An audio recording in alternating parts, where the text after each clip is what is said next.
ಲಿಖಿತ ಮೂಲಕ ಪ್ರಶ್ನೆ ಮಂಡಿಸಿ.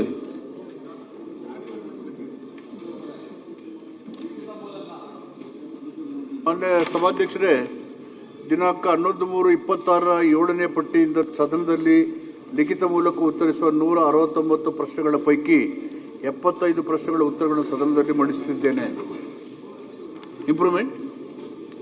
ಈಗ ನಿನ್ನೆ ಕೂಡ ನಾವು ಹೇಳಿದ್ದೇವೆ, ಈ ಲಿಖಿತ ಮೂಲಕ ಉತ್ತರಿಸುವಂಥ ಪ್ರಶ್ನೆಗಳದು ಅದೇ ಬಹಳಷ್ಟು ಕಡಿಮೆ ಉತ್ತರ ಬರ್ತಾ ಇದೆ. ಸುರೇಶ್ ಕುಮಾರ್ ಕೂಡ ನಿನ್ನೆ ಕೂಡ ರೆಸ್ಯೂಮೆ ಬರೆದು ಕೂಡ ಕೊಟ್ಟಿದ್ದಾರೆ. ಒಂದು, ಸರ್ಕಾರ ಮತ್ತು ಸಂಬಂಧ ಮಂತ್ರಿಗಳು ಬಹಳಷ್ಟು ಇದನ್ನು ವಿಶೇಷ ಪರಿಗಣಿಸಿಕೊಂಡು ಆ ಒಂದು ಉತ್ತರ ಕೊಡಿಸುವಂಥ ಕೆಲಸ ಮಾಡಬೇಕು. ಕೊಡದಿದ್ದ ಕನಿಷ್ಠ ಯಾಕೆ ಕೊಡಲಿಲ್ಲ ಅಂತ ಒಂದು ರೀಸನ್ ಆದರೂ ಕೊಡಬೇಕು. ಎರಡನೇದು, ಶಾಸಕ ಮತ್ತು ಕೆಲವರ ಅಭಿಪ್ರಾಯದಂತೆ ಕೆಲವರು ಪತ್ರ ಬರೆದರೂ ಕೂಡ ಸರ್ಕಾರಕ್ಕೆ ಅಥವಾ ಮಂತ್ರಿಗಳಿಗೆ ಅದಕ್ಕೆ ಉತ್ತರನೂ ಇಲ್ಲ, ಹಿಂಬರವೂ ಕೂಡ ಇಲ್ಲ. ಲೆಟರ್ ಕೊಟ್ಟು ಎಲ್ಲಿಗೆ ಹೋಗಿದೆ ಅಂತ ಗೊತ್ತಿರುವಂಥ ಒಂದು ಭಾವನೆ ಕೂಡ ಇರ್ತದೆ. ಪ್ರಜಾಪ್ರಭುತ್ವದಲ್ಲಿ ಎರಡು, ಆಡಳಿತ ಮತ್ತು ಪ್ರತಿಭೆ ಎಲ್ಲ ಸದಸ್ಯರಿಗೂ ಕೂಡ ಕೆಲಸ ಮಾಡಲಿಕ್ಕೆ ಗೌರವ ರೀತಿಯಲ್ಲಿ ಆಗಬೇಕಾದ್ರೆ ಅವರಿಗೊಂದು ಆ ಒಂದು ಮಾನ್ಯತೆ ಬೇಕಾಗ್ತದೆ. ಕನಿಷ್ಠ ಅದಕ್ಕೆ ಉತ್ತರ ಇಲ್ಲದಿದ್ದು ಕೂಡ ಲೆಟರ್ ಬಂದಿದೆ ಹಿಂಬರ ಅದಕ್ಕೆ ಕೊಲಿಸುವಂಥ ಕೆಲಸ ತಾವೆಲ್ಲ ಕೂಡ ಮಾಡಬೇಕಾಗ್ತದೆ. ಇವತ್ತು ಶೂನ್ಯ ವೇಳೆ ರಂಗನಾಥ್. ಮಾನ್ಯ ಅಧ್ಯಕ್ಷರೇ, ನಮ್ಮ ರಾಜ್ಯದಲ್ಲಿ ಬಹುತೇಕ ನಗರಗಳಲ್ಲಿ LPG ವಾಣಿಜ್ಯ ಸಿಲಿಂಡರ್ಗಳು ಭಾಳಷ್ಟು ಅಭಾವ ಆಗಿರೋಂಥ ಒಂದು ಪರಿಸ್ಥಿತಿ ನಿರ್ಮಾಣ ಆಗಿದೆ. ಮೊನ್ನೆ ತಾನೇ ನಾನು ಮಾನ್ಯ ಮುಖ್ಯಮಂತ್ರಿಗಳಿಗೆ ನಿನ್ನೆ ತಾನೇ ಅವ್ರ ಮುಂದೆನೂ ಪ್ರಸ್ತಾಪ ಮಾಡಿದೆ. ಈಗೇನಾಗಿದೆ ಮಾನ್ಯ ಸಭಾಧ್ಯಕ್ಷೆ, ನಾವೆಲ್ಲ ರೆಸ್ಟೋರೆಂಟ್ಗಳಲ್ಲಿ ಮತ್ತು ಸಣ್ಣ ಪುಟ್ಟ ಚಿಕ್ಕದಾದಂಥ ಹೋಟೆಲ್ಗಳಲ್ಲಿ ಇವತ್ತು ಪ್ರತಿಯೊಂದು ಊಟ ಉಪಚಾರಗಳು ಅದರ ಮೇಲೆ ಅವಲಂಬಿತವಾಗಿದ್ದಾವೆ.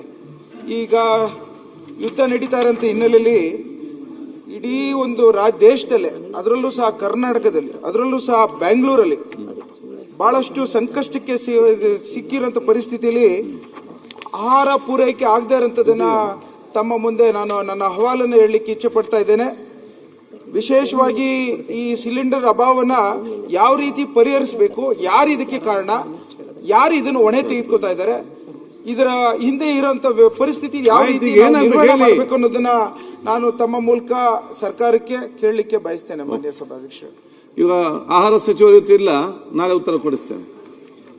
ಫುಡ್ ಮಿನಿಸ್ಟರ್ ಇಲ್ಲ, ಆಹಾರ ಸಚಿವರು ಅಲ್ಲ. ಮಾನ್ಯ ಸಭಾಧ್ಯಕ್ಷ, ಒಂದ್ 2 ನಿಮಿಷದ ವಿಚಾರ ಮಾತಾಡಿ. ಸಾಹೇಬ್ರ ಮುಂದೆ ನಾನು ಹೇಳ್ತೀನಿ. ಒಂದ್ 2 ನಿಮಿಷ ಮುಖ್ಯಮಂತ್ರಿ ಸಾಹೇಬ್ರ ಹೇಳಲಿಕ್ಕೆ ಅವಕಾಶ ಕೊಡಿ. ಶರತ್, ನಿಮ್ಗೆಲ್ಲ ಗೊತ್ತಿದೆ 0 ಅವರ್. ಇಲ್ಲಿ 1 ನಿಮಿಷ 2 ನಿಮಿಷ ಅಂತಿಲ್ಲ. ಗಂಭೀರವಾದಂತಹ ಸಮಸ್ಯೆ, ನಾವು ಉತ್ತರ ಕೊಡ್ತದೆ. ಈಗ ಮಾನ್ಯ ಸಭಾಧ್ಯಕ್ಷ, ಇವಾಗ ರೆಸ್ಟೋರೆಂಟ್ಸ್ಗಳು ಆಯ್ತು, ಅದಕ್ಕೆ ಬೇರೆ ಸಮಯದಲ್ಲಿ ಚರ್ಚೆ ಮಾಡಿ. ಬಜೆಟ್ ನಲ್ಲಿ ಮಾತಾಡೋದು ನೀವು ಮಾತಾಡಿ. ಮಾನ್ಯ ಅಧ್ಯಕ್ಷರೇ, ನನ್ನ ಕ್ಷೇತ್ರದ ವ್ಯಾಪ್ತಿಗೆ ಬರ್ತಕ್ಕಂತ ಒಂದು ವಾರ್ಡ್ ಅಲ್ಲಿ ಏನು ಈಗ SSLC ಎಕ್ಸಾಮಿಗೆ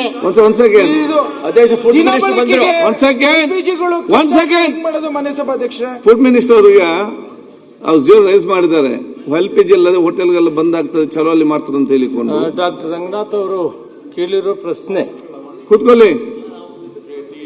ಈಗಾಗಲೇ ಇಸ್ರೇಲ್ ಇರಾನ್ ಯುದ್ಧ ನಡೀತಾ ಇದೆ, ಹಡಗುಗಳು ಬರ್ತಾ ಎಲ್ಲ ಸ್ಟಾಪ್ ಮಾಡಿದ್ದಾರೆ. ಇಂಥ ಸಂದರ್ಭದಲ್ಲಿ ನಾನು ಈಗ ತಾನೇ ಆಯಿಲ್ ಕಂಪ್ನೀಸ್ ಜೊತೆಯಲ್ಲಿ ಮೀಟಿಂಗ್ ಮಾಡಿ, ನಾನು ನಮ್ಮ secretary commissioner BPL, HPCL, Indian oil ಮತ್ತು ಗೈಲ್ ಕಂಪನಿ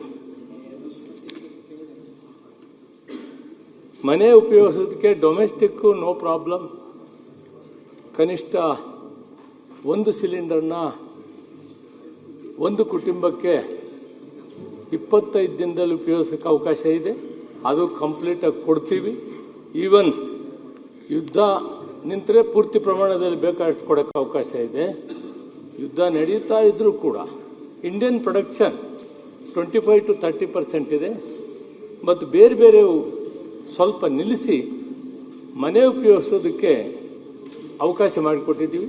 ಜಸ್ಟ್ ಈಗ ಮೀಟಿಂಗ್ ಮಾಡಿ ಬಂದಿದ್ದೀನಿ. ಮಾನ್ಯ ಮುಖ್ಯಮಂತ್ರಿಗಳನ್ನೇ ಆದೇಶ ಮಾಡಿದರು, ತಕ್ಷಣ ಮೀಟಿಂಗ್ ಮಾಡಿ ಗ್ರಾಹಕರಿಗೆ ಯಾವ ರೀತಿ ಸಲಹೆ ಕೊಡಬೇಕು ಅಂತ ನಾನು ಅಪೀಲ್ ಮಾಡ್ತೀನಿ. ವಿನಾಕಾರಣವಾಗಿ ಹೆಚ್ಚಾಗಿ ಖರ್ಚು ಮಾಡೋದನ್ನು ಬಿಡಬೇಕು. ಈ ಸಂದರ್ಭದಲ್ಲಿ ಮಿನಿಮಮ್ ಯೂಸ್ ಮಾಡ್ಕೋಬೇಕು, ಸ್ಟೋರೇಜ್ ಮಾಡೋದು ಮಾಡಕೂಡ್ದು, ಹೆಚ್ಚಾಗಿ ವಿನಾಕಾರಣವಾಗಿ ಸಿಲಿಂಡರ್ ಬೇಕು ಅಂತ ಅರ್ಜಿ ಹಾಕೋದು ಇವೆಲ್ಲ ಮಾಡಬಾರ್ದು.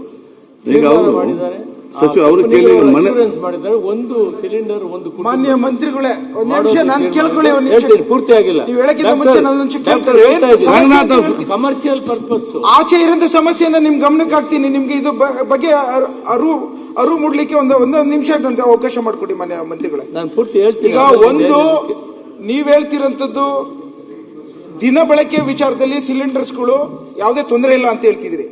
ನಾನು ಈಗ ತಾನೆ ನಮ್ಮ ಸುತ್ತಮುತ್ತ ಇರೋಂಥ ಹೋಟೆಲ್ಸ್ಗಳಿಂದ ಮತ್ತು ದಿನ ಬಳಕೆ ವಿಚಾರದಲ್ಲಿ ಯಾರು ಲೋಕಲಲ್ಲಿ ಏಜೆನ್ಸಿಗಳು ಇಟ್ಕೊಂಡಿದ್ದಾರೆ 900 ರೂಪಾಯಿ ಇರೋಂಥದ್ದನ್ನ ಇವತ್ತು ಕೇಂದ್ರ ಸರ್ಕಾರ ಯಾವ ರೀತಿ ಗಾಯಕ್ಕೆ ಉಪ್ಪು ಹಾಕದಂಗೆ 60 ರೂಪಾಯಿ ಹೆಚ್ಚಿಗೆ ಮಾಡಿದ್ರು. ಅದಲ್ಲದೆ ಇವತ್ತು ನೀವು ಆಚೆ ದಿನಬಳಕೆಗೆ 15 ದಿನ 3 ತಿಂಗಳು ಏನೋ ಅಡ್ವಾನ್ಸ್ ಇತ್ತು, ಈಗ 900 ರೂಪಾಯಿ ಇರೋದು 1800 ರೂಪಾಯಿಗೆ ಬೆಲೆನ ಕೊಟ್ಟು ತೆಗೆದುಕೊಳ್ಳುವಂತ ಸಂದರ್ಭನ ದಿನ ಬಳಕೆಗೆ ಆಯ್ತು. ಈಗ ರೇಸ್ ಮಾಡಿದ್ರಲ್ಲ ರೆಸ್ಟೋರೆಂಟ್ ಅವರು 2000 ರೂಪಾಯಿದು 4000 ರೂಪಾಯಿಗೆ ಆಗಿರೋದು. ಕೂತ್ಕೊಳ್ಳಿ. ಈಗ ನೀವು ಇದು ಮೋದಿ ಗವರ್ಮೆಂಟ್ ಅವರ ದುರ್ಬಳದ ವಿದೇಶಾಂಗ ನೀತಿ ಅಂತ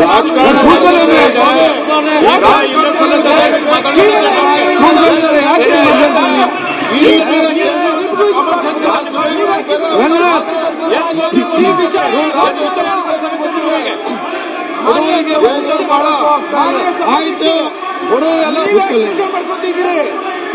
ನೀವ್ಯಾಕೆ ಮಾಡ್ಕೊತಿದ್ದೀರಿ? ಇವತ್ತು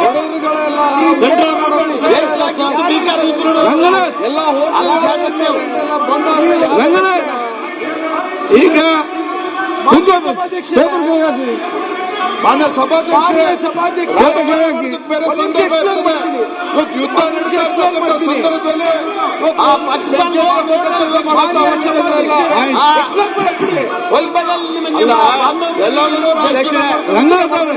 ಅಧ್ಯಕ್ಷರೇ, ನಮ್ಮ ಕಾಂಗ್ರೆಸ್ ಸ್ಟ್ರೈಕ್ ಮಾಡಿದ್ರೆ ಅದಕ್ಕೆ ಮೂರ್ಖರು ಅಂತ ಕಾಂಗ್ರೆಸ್ ಸ್ಟ್ರೈಕ್ ಮಾಡಿದ್ರೆ ಸಚಿವರು ಉತ್ತರ ಕೊಡ್ತಾರೆ.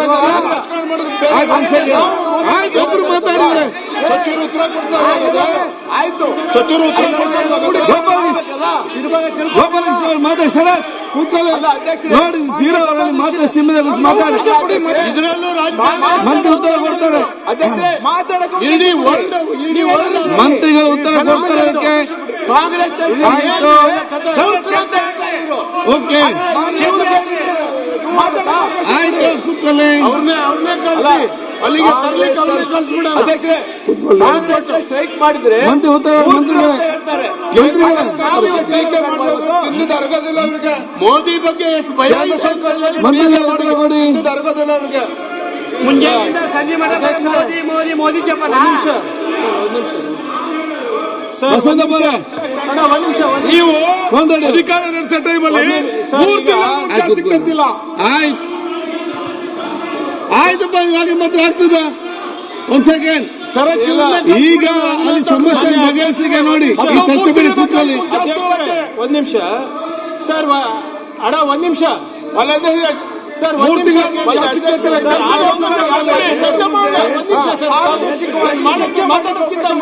ಮುನಿಯಪ್ಪ ಸಾಹೇಬ್ರೆ ಒಂದ್ ನಿಮಿಷ ಕೂತ್ಕೊಳ್ಳಿ ಸರ್, ಮಾತಾಡ್ತೀನಿ. ಕೊಟ್ಟ ಮೇಲೆ ಮೇಡಿ ಅಧ್ಯಕ್ಷರ ಮಂತ್ರಿ ರಾಜಕಾರಣ ಮಾತಾಡೋದು ಬೇರೆ ಅವಕಾಶ ಇದೆ. ಇವರು ಉತ್ತರ ಅವಕಾಶ ಮಾಡ್ಕೊಡಿ. ಅವ್ರು ಉತ್ತರ ಕೊಡ್ಲಿ, ಉತ್ತರ ಕೊಡ್ತಾ ಇದ್ದಾರೆ. ಒಂದ್ ಸೆಕೆಂಡ್. ಆಯ್ತಪ್ಪ, ಕೂತ್ಕೊಳ್ಳಿ. ಈಗ ಸಮಸ್ಯೆ ಪರಿಹಾರ ಕಂಡುಕೊಳ್ಳಿ, ಚರ್ಚೆ ಮಾಡಾಗ್ತದ. ರಂಗನಾಥ್ ಕೂತ್ಕೊಳ್ಳಿ. ಆಯ್ತಾ, ಒಂದ್ ಸೆಕೆಂಡ್ ನೋಡಿ. ಇರೋ ಸಮಸ್ಯೆಗೆ ಬಗೆಹರಿಸುವಂತ ನೋಡಿ. ನೀವು ಪರಸ್ಪರ ಚರ್ಚೆ ಮಾಡಬೇಕು. ರಂಗನಾಥ್ ಶಿಡಮ್ ಕೂತ್ಕೊಳ್ಳಿ. ಒಂದ್ ಸೆಕೆಂಡ್ ಪ್ಲೀಸ್ ಸರ್, ಒಂದ್ ನಿಮಿಷ. ಒಂದ್ ಸೆಕೆಂಡ್. ಅಧ್ಯಕ್ಷರೇ, ಈಗ ಆತಂಕ ಯಾಕೆ ಸಾರ್ವಜನಿಕರು? ಈಗ ಗ್ಯಾಸ್ಗೆ ಸಂಬಂಧಪಟ್ಟ ಮಾತ್ರ ಚರ್ಚೆ ಈಗ ಸರ್, ನಾನು I will not going to anything. ಆತಂಕ ಯಾಕೆ ಸಾರ್ವಜನಿಕರಲ್ಲಿ ಇರೋದು ಅಂದ್ರೆ ಫೆಬ್ರವರಿ ಸಚಿವರು ಉತ್ತರ ಕೊಟ್ಟಿದ್ದಾರಲ್ಲ, ಸಚಿವರು ಉತ್ತರ ಕೊಡ್ಲಿ. ಸಚಿವರು ಉತ್ತರ ಕೊಟ್ಟಿದ್ದಾರೆ. ಕೇಂದ್ರ ಸಚಿವರು ಪಾರ್ಲಿಮೆಂಟ್ ನಲ್ಲಿ ಹೇಳ್ತಾರೆ, ಏನಾದ್ರೂ ಯುದ್ಧ ಆದ್ರೆ ಯಾರು ಅವಶ್ಯಕತೆ ಇಲ್ಲ. 75 ದಿನ ಆಗಷ್ಟು ಇಂಧನ ಇದೆ ಅಂತ ಫೆಬ್ರವರಿ 9 ನಲ್ಲಿ ಪಾರ್ಲಿಮೆಂಟ್ ನಲ್ಲಿ ಹೇಳ್ತಾರೆ. ಮಾರ್ಚ್ 6 ಏನಂತಾರೆ, ಪೆಟ್ರೋಲಿಯಂ ಮಿನಿಸ್ಟರ್ ಯಾವುದೇ ಶಾರ್ಟೇಜ್ ಇಲ್ಲ ಅಂತ ಹೇಳ್ತಾರೆ. ಈ ರೀತಿ ಆತಂಕ ಮಾರ್ಚ್ 7ನೇ ತಾರೀಕು ಕೇಂದ್ರ ಸರ್ಕಾರ ಏನ್ ಮಾಡುತ್ತೆ, ಡೊಮೆಸ್ಟಿಕ್ ಸಿಲಿಂಡರ್ 115 ರೂಪಾಯಿ, ಕಮರ್ಷಿಯಲ್ ಸಿಲಿಂಡರ್ ಏರಿಕೆ ಮಾಡ್ತಾರೆ. ಅದಾದ್ಮೇಲೆ ಕೇಂದ್ರ ಸರ್ಕಾರ ಮಾರ್ಚ್ 10ನೇ ತಾರೀಕು ಏನ್ ಮಾಡುತ್ತೆ, ಎಸೆನ್ಷಿಯಲ್ ಸರ್ವಿಸಸ್ ಮೇಂಟೆನೆನ್ಸ್ ಆಕ್ಟ್ ಅನ್ನ ಜಾರಿ ಮಾಡ್ತಾರೆ. ಎಸ್ಮಾ ಆಕ್ಟ್ ಯಾವಾಗ ಜಾರಿ ಆಗೋದು? when there is a crisis. From February 9 till March 10th, government is saying no need to panic, and you have got ಸರಳವಾಗಿ ಬರ್ತಾ ಇತ್ತು. ಓಕೆ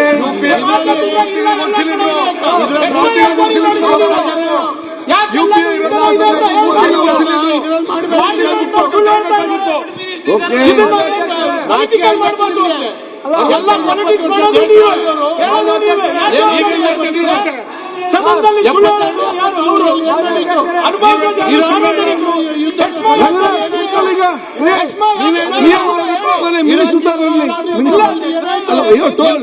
ನೀವು ಹೇಳಿದ್ದೀರಿ, ಅವ್ರು ಮಾತಾಡ್ಲಿ. ಗೊತ್ತಿದೆ. ನಿಂತಿದ್ದಾರೆ, ಮಾತಾಡ್ತಾರೆ.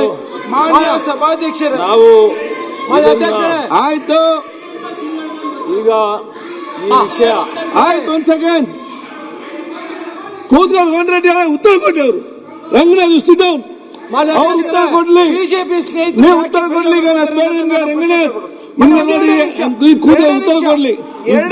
ನೋಡಿಯಪ್ಪ, ನೀವು ಅವ್ರು ಉತ್ತರ ಕೊಡ್ಲಿ, ಉತ್ತರ ಕೊಡ್ತಾರೆ. ಮಂತ್ರಿ ಉತ್ತರ ಕೊಡ್ಲಿ, ನೀವು ಮಂತ್ರಿ ಉತ್ತರ ಕೊಡ್ಲಿ. ಬಿಡಿ ರಂಗನಾಥ್ ಸಿಟ್ ಡೌನ್, ಗಮನಿಸಿ ಸಿಟ್ ಡೌನ್. ನೀವು ಕೂತ್ಕೊಳ್ಳಿ, ನೋಡಿ ಕೂತ್ಕೊಳ್ಳಿಪ್ಪ. ಮಂತ್ರಿ ಮಾತಾಡಿ, ವಿಜೇಂದ್ರ ಅವರು ಮಾತಾಡಿ. ಮಾತಾಡಕೊಡಿ. ಗೋಪಾಲ ವಿಶ್ವನಾಥ್ ಮಂತ್ರಿ ಆಯ್ತು, ಅವ್ರು ಮಾತಾಡ್ತಾರೆ. ನಮ್ಮ ಪಕ್ಷದವರು ಸ್ಟ್ರೈಕ್ ಮಾಡಿದರೆ ವಿಜೇಂದ್ರ ಸರ್ ಒಂದ್ ನಿಮಿಷ. ರಾಷ್ಟ್ರದಲ್ಲಿ ಮಾನ್ಯ ಸಭಾ ಉತ್ತರ ಕೊಡಿ. ರಾಷ್ಟ್ರದಲ್ಲಿ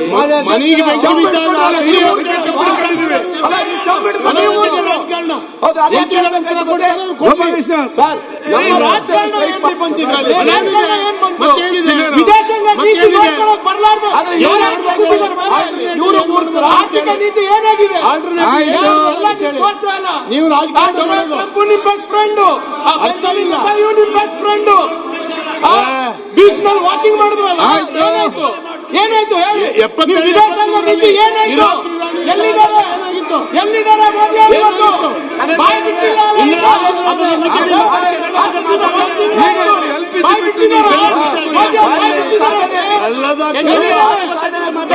ಮಂದಣ್ಣ ಅವರಿಗೆ ವಿಶ್ ಮಾಡಬಹುದು, ಇಂಡಿಯಾ ಟಿವಿ ವಿಶ್ ಮಾಡಬಹುದು. ಅದ್ರ ಬಗ್ಗೆ ಮಾತಾಡೋ ಯೋಗ್ಯತೆ ಇಲ್ಲ.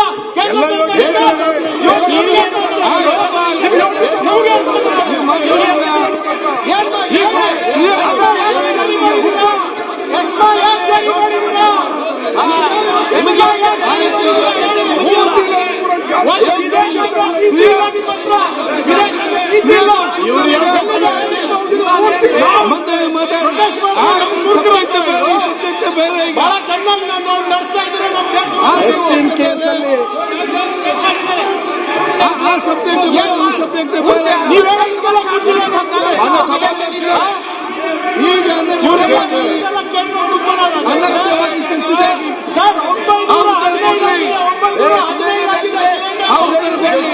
ಅದೇನು ಸಿದ್ದರಾಮಯ್ಯ ಮಾಡಿದ್ದ?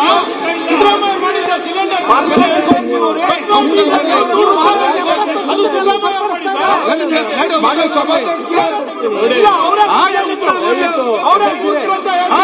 ಮಾತಾಡ್ತಿರ್ತೀರ, ಕೂತ್ಕೊಳ್ತೀರ. ಸಚಿವರಿಗೆ ಅವಮಾನ ಮಾಡ್ತಾ ಇದ್ದಾರೆ.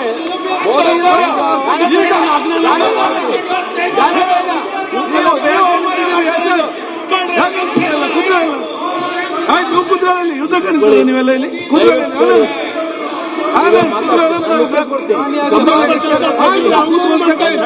ಯಾವ್ದು ಒಬ್ರು ಮಾತಾಡಿ. ಆಯ್ತು, ಒಬ್ರು ಮಾತಾಡಿ. ಪೆಟ್ರೋಲ್ ಮಾನ್ಯ ಸಭಾಧ್ಯಕ್ಷರೇ,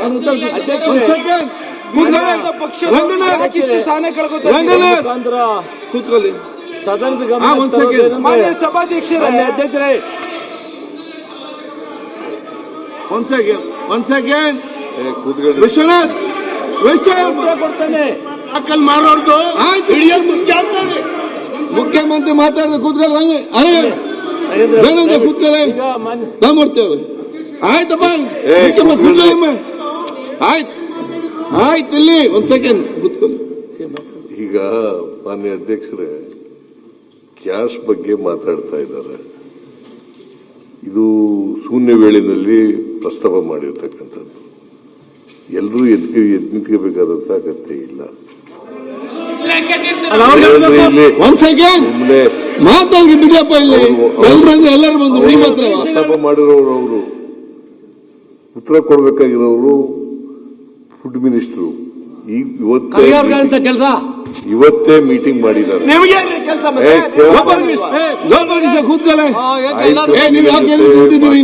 ಇವತ್ತು ಚರ್ಚೆ ಮಾಡಿದ್ದಾರೆ. ಅಲ್ಲಿ ಏನು ಆಯಿಲ್ ಕಂಪನಿಗಳವರು ಏನು ಹೇಳಿದ್ದಾರೆ ಅಂತಕ್ಕಂಥದನ್ನ ಪ್ರಸ್ತಾಪ ಮಾಡ್ತಾರೆ. ಅವರು ಅದನ್ನ ಕೇಳಕ್ಕೆ ನಿಮ್ಗೆ ಅವರು ಮತ್ತೆ ಹೌದು ಇವತ್ತು ಒಂದ್ ಸೆಕೆಂಡ್ ಈ ಗ್ಯಾಸ್ ಸಿಲಿಂಡರ್ಗಳನ್ನ ಕೊಡ್ತಕ್ಕಂಥವ್ರು ಯಾರ್ರೀ? ಕೇಂದ್ರ ಸರ್ಕಾರ ಅಲ್ವಾ? ಒಂದ್ ಸೆಕೆಂಡ್ ನೀವು ಯಾಕೆ ಉತ್ತರ ಕೊಡ್ತೀರಿ ಇವ್ರೆ? ಕೇಂದ್ರ ಸರ್ಕಾರ ಮೆಟ್ರೋ ಒಂದ್ ಸೆಕೆಂಡ್ ಯಾಕೆ ಮಾತಾಡ್ತಾರೆ? ಸುಮ್ನೆ ಎಲ್ಲಕ್ಕೂ ಎಲ್ಲರೂ ನಿಂತ್ಕೊಳ್ಳೋದು ಯಾಕೆ ಕೂತ್ಕೊಂಡು ನೀವು ಮಾತಾಡ್ತೀರಲ್ಲ? ಉತ್ತರ ಹೇಳಕ್ಕೆ ಅವಕಾಶ ಕೊಡಿ. ಕೂತ್ಕೊಂಡು ರಂಗನಾಥ್ ಶಿರೋ ನೋಡಿ ಸಿಲಿಂಡರ್ ಬೆಲೆ ರಾಮನಾಥ್ ಕೂತ್ಕೊಂಡು ಮಾತಾಡಿದ್ದೇನೆ. ಕೇಂದ್ರ ಸರ್ಕಾರದಿಂದ ಕನ್ಸರ್ನ್ ಮಿನಿಸ್ಟರ್ ಎಂತ ಸಿಂಗ್ ಅವರು, ಹರ್ದೀಪ್ ಸಿಂಗ್ ಪುರಿ ಅವರು ಹೇಳಿರ್ತಕ್ಕಂಥದನ್ನ ಪ್ರಸ್ತಾಪ ಮಾಡಿದ್ರು. ಅದನ್ನ ಕೇಳಕ್ಕೆ ನಿಮ್ಗೆ ವ್ಯೈಧಾನ ಇಲ್ಲ. ಒಬ್ಬರು ಮಾತಾಡಿಯಪ್ಪ ಯಾಕೆ? ಇವೆಲ್ಲ ಪತ್ರಿಕೆಲೆಲ್ಲ ಬಂದಿದೆ. ಸದನದಲ್ಲಿ ಹೇಳಿರೋದು ಸರ್, ಜಗತ್ತಿಗೆ ಬಂದಂತ ಪರಿಸ್ಥಿತಿ ಕೇಂದ್ರ ಸರ್ಕಾರ ಕೇಂದ್ರ ಸರ್ಕಾರ ಗ್ಯಾಸ್ ಸಿಲಿಂಡರ್ ಸಪ್ಲೈ ಮಾಡೋರು ಯಾರ್ರಿ? ಗ್ಯಾಸ್ ಸಿಲಿಂಡರ್ ಸಪ್ಲೈ ಮಾಡೋರು ಯಾರು? ಗ್ಯಾಸ್ ಸಿಲಿಂಡರ್ ಸಪ್ಲೈ ಮಾಡೋರು ಯಾರು? ಚಂದ್ರಪ್ಪನವರೇ ಗ್ಯಾಸ್ ಸಿಲಿಂಡರ್ ಸಪ್ಲೈ ಮಾಡೋರು ಯಾರಪ್ಪ? ಗ್ಯಾಸ್ ಸಿಲಿಂಡರ್ ಸಪ್ಲೈ ಮಾಡೋರು ಯಾರ್ರಿ? ಕೇಂದ್ರ ಸರ್ಕಾರ ಅಂದ ತಕ್ಷಣ ನಿಂತ್ಕೊಬಿಡೋದು. ಕೇಂದ್ರ ಸರ್ಕಾರ ಕೂತ್ಕೊಂಡು ಮಾತಾಡಬೇಡಿ, ಮತ್ತೆ ಯಾರೊಬ್ರು ಹೇಳ್ತಾರೆ. ಈಗ ಈ ದೇಶದಲ್ಲಿ ಉತ್ಪತ್ತಿ ಆಗಲ್ಲ. ಸರ್ ಒಂದೇ ನಿಮಿಷ, ಸರ್ ಒಂದ್ ನಿಮಿಷ ಸರ್. ಈಗ ಸರ್ ಸರ್ ನಿಮ್ಮ ವಾರ್ ನಿಲ್ಸಿ, ಅಲ್ಲಿ ಮತ್ತೆ ನೋಡುವ. ಸರ್ ಮಾನ್ಯ ಸಭಾಧ್ಯಕ್ಷ, ಮಾನ್ಯ ಅಧ್ಯಕ್ಷೆ, ಯುದ್ಧದ ಸಂದರ್ಭದಲ್ಲಿ ಗ್ಯಾಸಿನ ಕ್ರೈಸಿಸ್ ನಿರ್ಮಾಣ ಆಗಿದೆ ಅನ್ನೋದನ್ನ ನಾವು ಒಪ್ಪಿಕೊಂಡಿದೀವಿ. ನಮಗೂ ಅದ್ರ ಬಗ್ಗೆ ಆತಂಕ ಇದೆ. ಇದು ಯಾವುದೋ ಒಂದು ಸಮಸ್ಯೆ ಅಲ್ಲ, ಯುದ್ಧದ ಕಾರಣಕ್ಕಾಗಿರುವಂತ ಸಮಸ್ಯೆ. ಮಾನ್ಯ ಎಲ್ಲ ದೇಶಗಳಲ್ಲಾಗಿದೆ. ಮಾನ್ಯ ಸಚಿವರು ಬಹಳ ಸರಿಯಾಗಿ ಆನ್ಸರ್ ತಗೊಂಡಿದ್ರು. ಈಗ ಮಿತವಾಗಿ ಬಳಸಬೇಕು, ದಾಸ್ತಾನು ಮಾಡಬೇಡಿ ಅಂತೇಳಿ ರೈಟ್ ವೇಲ್ ತಗೊಂಡಿದ್ರು. ನಡುವೆ ಇದನ್ನ ರಾಜಕಾರಣ ಮಾಡ್ಲಿಕ್ಕೆ ಹೊರಟಿದ್ರು. ಯುದ್ಧ ಸಂದರ್ಭ ಆದಾಗ ಪೆಟ್ರೋಲಿಯಂ ಈ ತರದಕ್ಕೆ ಕ್ರೈಸಿಸ್ ಆಗೇ ಆಗುತ್ತೆ. ಯುದ್ಧ ನಿಲ್ಲದ ಅಂತಾರಾಷ್ಟ್ರೀಯ ಮಟ್ಟದ ಸಂಬಂಧ ವ್ಯತ್ಯಾಸಗಳು. ನಾನು ಹೇಳ್ತೀನಿ, ನಾನು ಹೇಳ್ತಾರೆ ಕೊಟ್ಟಿರೋದು, ಇಷ್ಟೆಲ್ಲ ಮಾಡಿದಾಗ ಅನಗತ್ಯವಾಗಿ ಇದಕ್ಕೆ ಹಂಗಾಗಿದೆ ಹಿಂಗಾಗಿದೆ ಅಂತ ರಾಜಕಾರಣ ಮಾತಾಡೋದಾದ್ರೆ ನಾನು ಹೇಳ್ಬೇಕಾಗತ್ತೆ, ಏನೋ ಸಮಸ್ಯೆ ಇಲ್ದಲೆ ಈ ಸರ್ಕಾರಕ್ಕೆ ಸರ್ವರ್ ಸಮಸ್ಯೆ ಮಾಡ್ಲಿಕ್ಕೆ ಯೋಗ್ಯ